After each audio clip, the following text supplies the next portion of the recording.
masih ini sampai detik ini tangan saya masih bergetar karena itu apa ya, sakit hati ya Mbak ya, sakit hati sekali gitu, karena nanti saya akan sebarkan juga kalau di Instagram saya ada berapa kata-kata ibu saya ditulis gitu di nota, dia pinjam uang berapa, dijanjikan minggu depan kembali.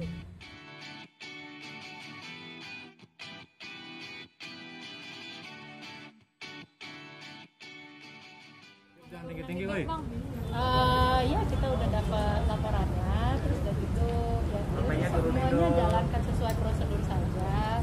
Tapi kan kita tinggal membuktikan bahwa yang dituduhkan ke kami itu tidaklah benar, tidak ada yang ditutup-tutupi, ya silakan aja periksa gitu loh. Tapi itu sih nggak jadi masalah besar buat saya. Yang masih menyangkut di hati saya sebenarnya salah satunya adalah masih ada 2 orang notaris atau PPAT yang masih di luar sana, padahal statusnya juga sudah tersangka, sudah diadakan pemanggilan tapi belum datang, masih melakukan kegiatan.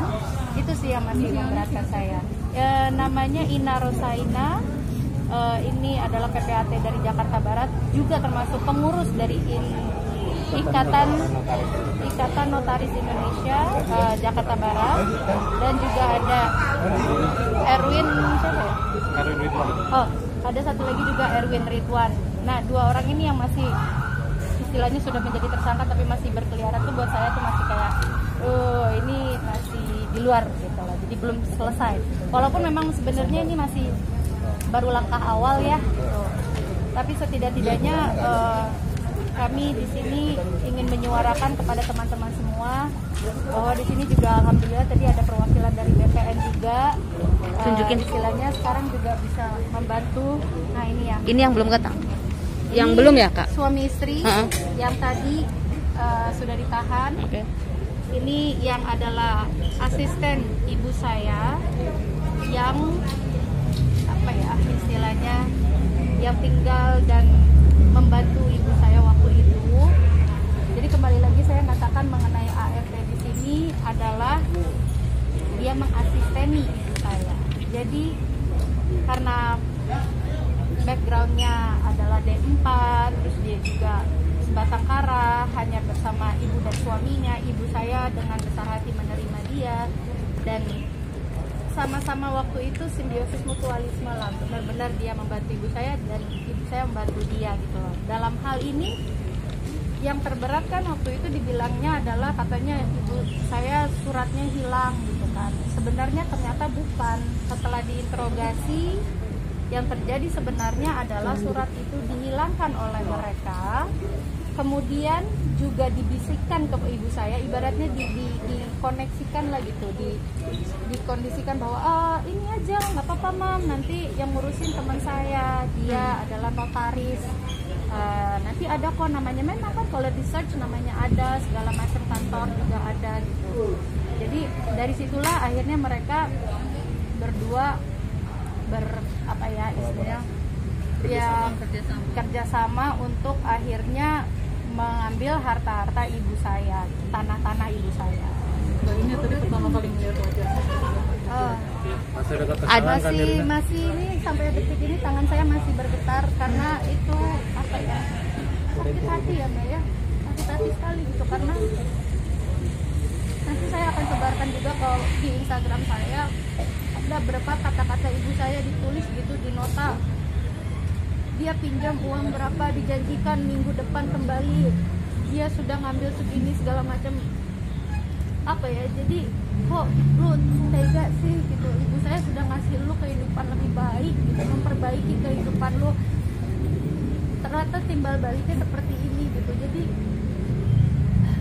tadi nggak kuat saya, sampai sekarang aja sebenarnya saya menyebut namanya aja masih berat dan masih penuh dengan amarah ya gitu. Tapi ya hukum sudah berjalan, saya sudah bisa setengah nafas, keluarga juga sudah lumayan plong, walaupun ini masih di awal ya, karena masih ada pengadilan juga dan juga keputusan nanti, dan kami juga masih belum tahu juga nanti proses kedepannya. Surat tanah kami juga akan secepat apa juga bisa kembali menjadi hak milik dari ahli waris lagi. Tadi Kanirina bilang sama Polres Jabar ya.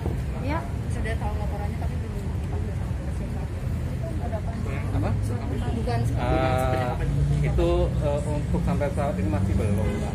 Cuman Karena kalau sebenarnya saya- emang ketahuan bahwa nggak benar adanya. Kayaknya polisinya juga begitu ngecek, datang ke lokasi, orang kita punya videonya kok dia keluar. Apa? Ya pasti enggak lah, karena memang tidak, dan kami juga punya satpam atau security di rumah yang bisa membuktikan bahwa dia tuh kegeeran aja. Karena sebenarnya saya naro, dia tuh masih saya kasih kesempatan untuk tinggal di kosan ibu saya tanpa bayaran apapun. Dari awal kami masih ada niatan untuk menyelesaikan ini secara kekeluargaan, itu pun tidak diterima. Itu kayak, maksudnya kayak bukan yang nggak diterima, tapi kayak ya dibengisin gitu aja gitu, sampai akhirnya kami nggak tahan. Beberapa bulan kemudian kami kumpulkan informasi, bukti, akhirnya kami meng-hire lawyer dan mengadukan kepada polisi, baru ini semua terjadi gitu. Nah, uang kos-kosan itu juga diambil juga? Uang kos-kosannya pun diambil, uang kontrakan ibu saya juga diambil. Sejak kapan Kak Nirina? Sejak kapan? Ada setahun, 2 tahun mungkin.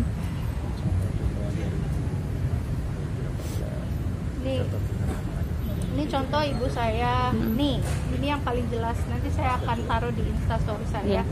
Ini urusan tanah, suratnya keselimpet, lagi diurus oleh orang pertanahan melalui Rere. Dia, ibu saya, karena ya ibaratnya dia panggilannya Rere ke Riri tadi ya, dengan jumlah uang untuk ngurus sebanyak 30-40 juta dengan melakukan meminjamkan gelang, kalung, dan lain-lainnya. Pokoknya nanti saya akan sebarkan juga. Ini semua ada tulisannya.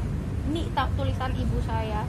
Dan dari sinilah kami juga pelan-pelan mengumpulkan, kok ada ini ya, kok ada ini. Saya bersyukur waktu itu saya pernah kasih tahu ibu saya sudah banyak pelupanya. Makanya saya kasih tahu sama ibu saya, Ma, kalau ada apa-apa tuh ditulis, jadi kita juga tahu, mama juga bisa ingat gitu kan, balik lagi ke bukunya gitu. Ternyata mama saya melakukan ini dan alhamdulillah menjadi Bukti ya. bukti buat kami gitu loh jadinya gitu. Ini lumayan melegakan juga, membantu juga sih gitu. Untuk kos-kosan sendiri dari berapa lama tuh Mbak uang itu? udah lama. Udah lama lah Mbak. Berarti Itu ada puluhan ya? Sampai saya juga kemarin masih ke kosan bersama kakak-kakak saya gitu, saya juga kontrakan deh gitu, ke kontrakan. Kosan itu diisi dengan karyawannya dia semua. Dibebaskan bayarannya dengan alasan listrik katanya, oh flat rate segala macam. Kenapa kami tidak pernah menggubris dari dulu? Karena memang itu adalah kami sebagai anak tidak mau memberatkan orang tua, ibu saya khususnya. Saya menganggap bahwa karena ada orang ini, keuangan ibu saya itu jadi istilahnya jalan, dan ibu saya jadi punya apa ya, pemasukan gitu loh. Dan Terjamin, memang jujur kami tidak ada satupun yang nyangka dan tidak ada pemikiran buruk sedikit pun gitu loh, karena merasa bahwa oke, sepertinya baik-baik saja gitu, nggak apa-apa. Saya datang ke kosan juga ada yang datang, ada yang ngekos segala macam. Bahkan ke kontrakan baru ya setelah semuanya ibu saya meninggal, akhirnya kami turun tangan, baru kami kupasin satu-satu. Kontrakan pun juga sama. Ke kita ngakunya bayarannya per bulan berapa, ternyata dari orang yang ngontrak enggak kok, lebih tinggi dari itu. Nah, dari itu aja udah jelas. Listrik segala macam juga. Ya pokoknya banyak pemasukan di sinilah gitu. Ini juga salah satu contoh. Mama saya tuh orangnya nggak pernah ribet-ribet dan emang udah percaya. Ini adalah salah satu contoh pinjaman uang yang dilakukan oleh saudari Riri Kasmita, 250 juta hanya dengan kwitansi seperti ini saja. Gitu. Itu pernah disampaikan ke Kak Nirina nggak sih ketika lagi ada transaksi ini, atau memang ibu tipikal yang tidak pernah mau? Ibu memang tipikal yang Mama tuh kalau sudah ada masalah banget baru ngomong. Jadi tidak ada masalah. Ya maksudnya kalau masalahnya menurut dia masih bisa dia tangani sendiri, dia tidak cerita. Gitu. Tidak akan melibatkan anak. Selama ini tidak pernah. Uang itu nggak pernah cerita. Pengeluaran uang yang diberikan kepada ART itu nggak cerita. Tidak pernah. Karena dari awal sebenarnya kami keluarga juga sudah pernah, maksudnya anak-anak juga udah pernah, Mam, tolong jangan terlalu percaya sama orang. Maksudnya apalagi urusan uang, kan. Tapi kembali lagi, ibu saya baik sih, ibu saya baik sekali orangnya.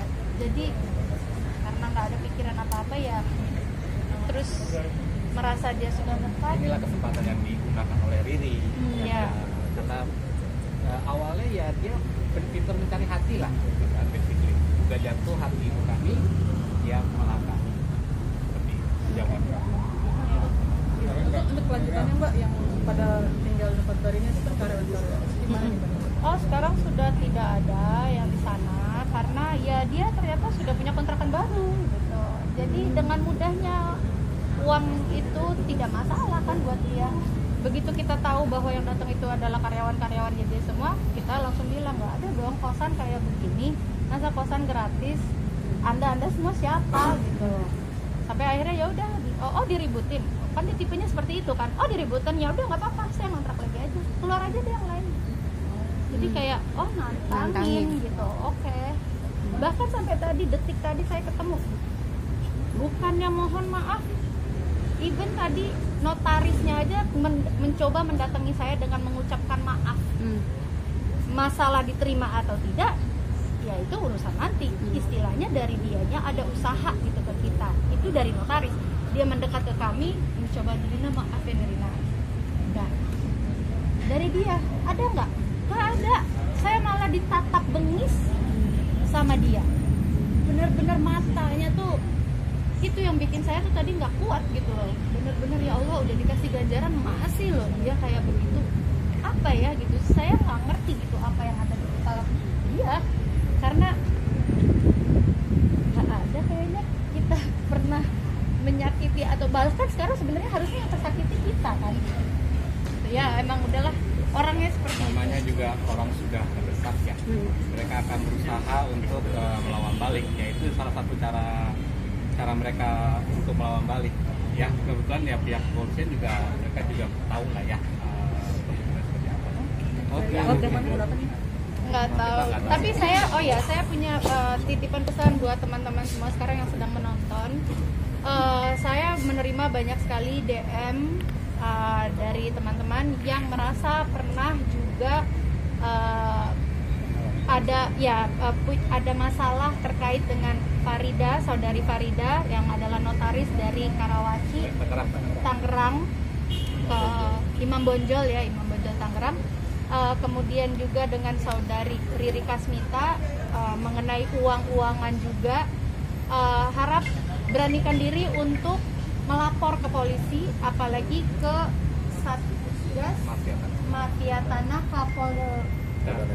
Polda Metro Jaya. Jadi maksudnya laporin karena ini kesempatannya gitu, menjadi perhatian dan ya biar istilahnya selama ini mungkin nggak pernah kenapa-napa, ya sekarang saatnya Anda semua bersuara. Jadi harapan kami juga dari kasus ini, selain para pelakunya itu mendapatkan putusan pidana, kami juga berharap ya pihak terkait yang dalam hal ini ya BPN, Kanwil, perbankan, pertanahan itu dapat melancarkan ya proses pengembalian hak kami. Itu aja sih yang kami minta. Jadi sekali lagi ya, karena selain perlu diketahui sertifikat itu selain 4 yang diagunkan sudah ada yang terjual juga. Jadi kami harapan enam-enamnya itu bisa balik seperti semula ke kami. Terima kasih ya. Bang Ruben. Bang Ruben. Kami juga mau cek ya kan, itu kan para tersangka itu menggunakan NIK yang tidak terdaftar di Dukcapil untuk membuat akte jual beli ya kan. Kami juga ya kan minta agar tolong dicek kepada yang terhormat Bapak Kepala Pertanahan Kantor Administrasi Jakarta Barat.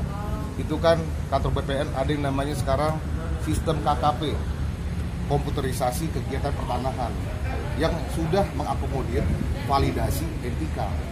Nah, karena NIK ini menurut penyidik tidak terdaftar, harusnya di screening awal, ya kan? Jika BPN hasil validasinya adalah tidak terdaftar, harusnya akte jual beli ini tidak terlaksana, gitu loh. Tidak bisa terlaksana karena ada sistem komputerisasi kegiatan pertanahan atau KKP, ya kan? Itu memvalidasi NIK. Nah, kami mohon kepada pihak yang terhormat Bapak Kepala Kantor Pertanahan Jakarta Barat melakukan pengecekan apakah ada kelalaian atau ada oknum, kami nggak tahu. Cuman NIK itu tidak terdaftar dan harusnya tidak terjadi akte jual beli. Itu aja. Oke, sekarang udah ada aplikasi Susul Tanahku ya.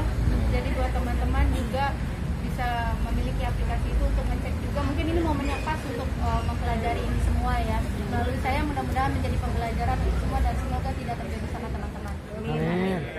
kasih Kana.